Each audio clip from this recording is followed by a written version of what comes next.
নমস্কার, আর নিউজ 24 আপনাদের সকলকে স্বাগত জানাচ্ছি। এই মুহূর্তে আমি দাঁড়িয়ে রয়েছি রামপুরহাট শহরের যে এসডি অফিসে, এসডি অফিসের সামনে। তার কারণ বিগত কয়েকদিন ধরে বিজেপির তরফ থেকে একটা ধর্ণা মঞ্চের আয়োজন করা হয়েছে এবং সেই ধর্ণা মঞ্চে আসতে চলেছে রাজ্যের বিরোধী দলনেতা শুভেন্দু অধিকারী মহাশয়। তিনি কিছুক্ষণের মধ্যেই এই মঞ্চে আসবেন এবং বিজেপির এই ধর্ণা মঞ্চের কারণ হচ্ছে তারাপীঠ যে মহাশ্মশান, সেই মহাশ্মশানে একটি গার্বেজ ট্যাঙ্ক বানানো হয়েছে এবং তারই প্রতিবাদে বিজেপির এই ধর্ণা মঞ্চ। এবং আর কিছুক্ষণের মধ্যেই রাজ্যের বিরোধী দলনেতা শুভেন্দু অধিকারী মহাশয় তিনি আসতে চলেছেন এবং তিনি কি বলবেন আপনাদেরকে শোনাবো আর এম নিউজ 24 এর ফেসবুক পেজে।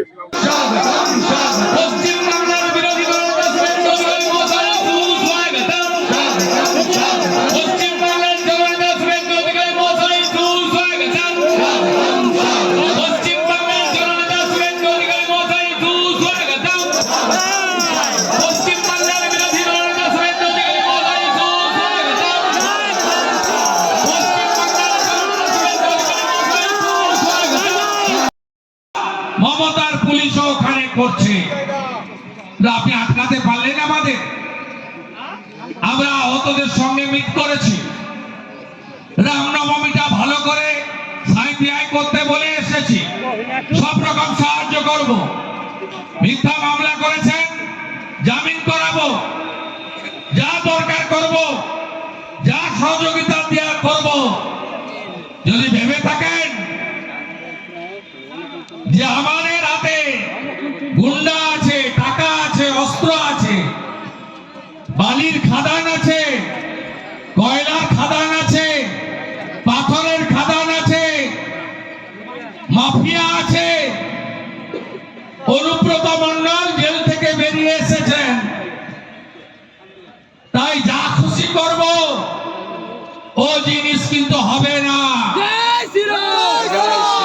আর বলে এসেছি 163 উঠলে ঝান্ডার সঙ্গে ডান্ডা বেঁধে কাঁচা বাঁশের লাঠিতে বিজেপির পতাকা লাগিয়ে 10,000 লোক সাঁইতিয়াতে একসঙ্গে হাঁটবো।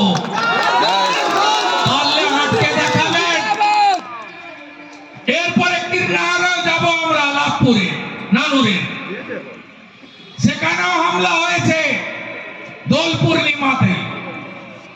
আমরা এখানে 26 তারিখ থেকে এই নগরের সভাপতি অর্পণ, আগের সভাপতি সুরজিৎ, এদের প্রচেষ্টায় জেলার সব নেতারা আছেন, ভাইস প্রেসিডেন্টরা, জিএসরা, সাধু সন্ত সমাজ, আমাদের সনাতনী সংগঠন বিচার পরিবার, যুব মোর্চা, মহিলা মোর্চা, কিষাণ মোর্চা, তফসিলি মোর্চা, জনজাতি মোর্চা সহ সব বন্ধুরা আছেন, লয়ার সেল সহ। আমরা 26 তারিখ থেকে লড়ছি। কেন? লিফলেটে পড়েছেন তারাপীঠ মহাশ্মশান রক্ষা কমিটির দাবি। জগন্নাথ চট্টোপাধ্যায় আমি বলার আগে বলেছেন যে বৈষ্ণব সমাজ, যারা আমাদের সনাতনী, যারা নিষ্ঠার সঙ্গে পালন করেন, শত শত বছরের অতি প্রাচীন একটি সনাতনী প্রক্রিয়া, তাদের সমাধিকে আপনি তুলে ফেলে দিতে চাইছেন। মাননীয় সুকুমার মুখার্জি তাকে মদত করছেন এখানকার এমএলএ,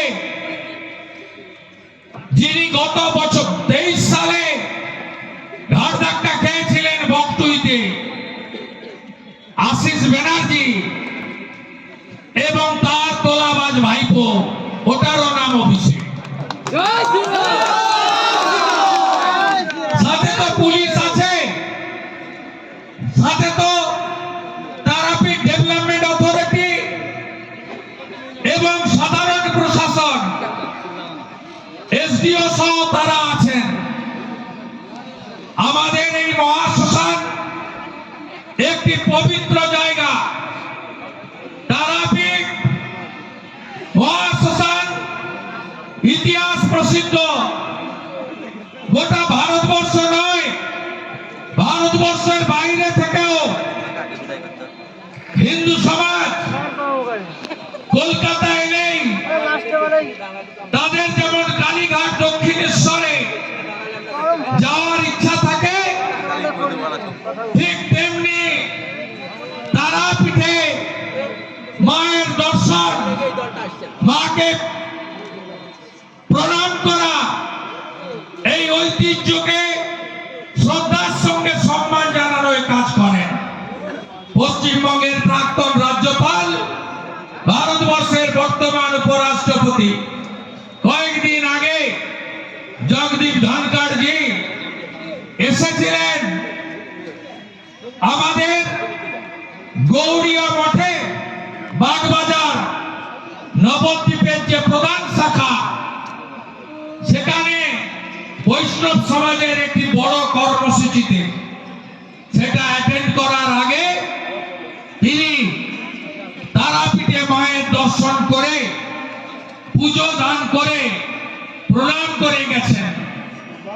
কেন ওই জায়গাটাকে আপনারা পুঁতিগন্ধময় নোংরা করছেন? করে তো ইতিমধ্যে দিয়েছেন। শ্মশানের অস্তিত্ব বিপন্ন, দোকান বসাচ্ছেন, নদীর সংস্কার নেই, আবর্জনা ভর্তি। আমরা উত্তরপ্রদেশে গেছিলাম, সেখানে প্রয়াগরাজে মহাকুম্ভের পূর্ণ স্নান। কে কে গেছিলেন? এখানে কে কে গেছিলেন? আমরা ডুব দিয়ে এলাম।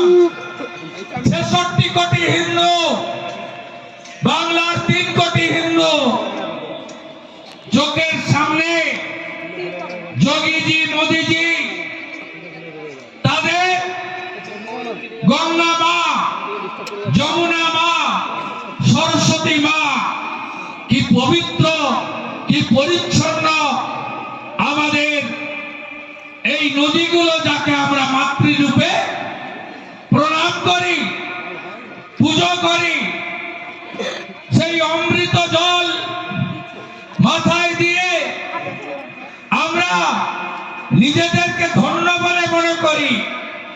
চোখের সামনে ত্রিবেণী সঙ্গম, সেখানে মা গঙ্গা, মা যমুনা, মা সরস্বতী, 3টে আলাদা রং একসঙ্গে মিলছে। রাখতে হয়, তাহলে আপনাদের এই খামখেয়ালিপনা, আপনাদের এই টাকা মারার জন্য যে যে কৌশল, এবং এই কৌশল না, এগুলো অপকৌশল, এগুলোকে অবিলম্বে বন্ধ করুন এবং সঠিকভাবে কাজ করুন। তাই আজকে বিদায়ের বেলায় বলে যেতে চাই, সব তীর্থ বারবার, গঙ্গাসাগর একবার। আজকে 34 বছর বামকে দেখেছেন, আজকে আমরা দেখলাম 3টে কাম। আজকে মমতা দিদিকে দেখছেন, মমতা দিদিকে বলবো, মমতা দিদি, কয়েকদিন আগে দেখলাম আপনি ফুরফুরা শরীফে গিয়ে কানে হিজাব গুঁজে, অনেক নাকি মাথায় তৃণমূলের নেতারা সব জাল টুপি পরে তারা নাকি ধর্ম পালন করতে যাচ্ছে। আরে আমিও মুসলমানের ঘরে খাই, আমিও মুসলমানের আমন্ত্রণে যাই, কোনোদিন আমাকে হিজাব টুপি লাগাতে হয় না, কোনোদিন আমাকে মুসলমানের কাছে গিয়ে মুসলমান সাজতে হয় না। মুসলমান মুসলমানের ধর্ম পালন করবে, হিন্দুরা হিন্দু ধর্ম পালন করবে, খ্রিস্টানরা খ্রিস্টানের ধর্ম পালন করবে, কিন্তু নাটক করতে হবে না, মুসলমান সাজতে হবে না। আমরা জানি অনেক মুসলমান বন্ধু আছে, হিন্দুদের অনুষ্ঠানে যায়, পূজার প্রসাদ হাত পেতে গ্রহণ করে, কীর্তন তালায় গিয়ে কীর্তন তারা বসে বসে শোনে, তাদেরকে হিন্দু সেজে কীর্তন শুনতে হয় না। সেই রকম তৃণমূলের ভাই যারা নাটক করছে, যারা মুসলমান সাজার চেষ্টা করছে, একটাই কারণ, 30% ভোটকে লুটে নেওয়ার একটা তাল করছে। আজকে যারা ভারতবর্ষে, বাংলার বা তথা বীরভূমে যারা সচেতন মুসলমান, যারা শিক্ষিত মুসলমান, যারা বুদ্ধিজীবী মুসলমান, তাদের কাছে আবেদন রাখবো যে মুসলমান বন্ধুরা, আপনাদের সব কাজ ভালো করে না। আজ বীরভূম জেলা